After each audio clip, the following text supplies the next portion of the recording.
Sure. The potential for better lives for older adults in the next decade or two are really extraordinary. Not only as a result of advancements in science, but as a result of the implementation of advanced technologies, things like the driverless car, autonomous cars. For those of us in my generation, I'm a baby boomer. We have been confronted oftentimes with the need to take the keys away from mom and dad as they get older and no longer able to effectively drive themselves. And we may be the first generation that doesn't confront that as we continue to have the opportunity to move out into our communities, remain involved in work and the arts and various other things. But what that requires, again, is thinking not just about the technology, but about embracing environments, about streets that are safe for walking and crosswalks designed for an older demographic.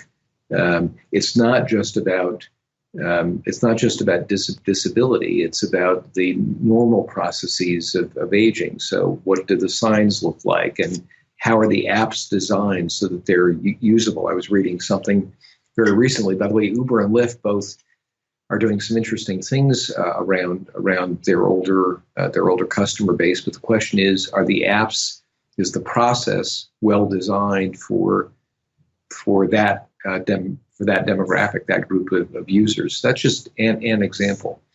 I think, again, this is one of those areas where we have a choice. We have two roads, and we need to decide which road to take. Do we take the existing road that has led us to relatively poor public health, actually a significant distinction and divergence between increasing lifespan and a health span that's not increasing? So the prospect of more years, but more years that may not be fulfilling years, more years that may have ill health and isolation and the kind of age segregation that I think diminishes the quality of life for older people. Or are we going to think in new and exciting ways and realize that this is a great market for manufacturers of products and services, for innovative new things that can make lives better for older people? Are we going to capitalize on the wisdom and experience of older people to improve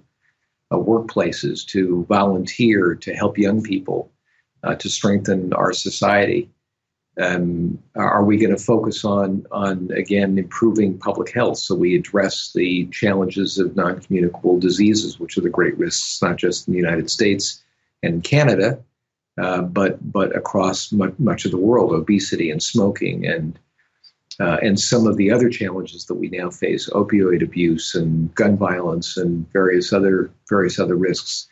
So if we tackle those things, if we enable people to live not just longer lives, but better lives, the potential for older people is extraordinary, and the potential for people across the lifespan is exceptional.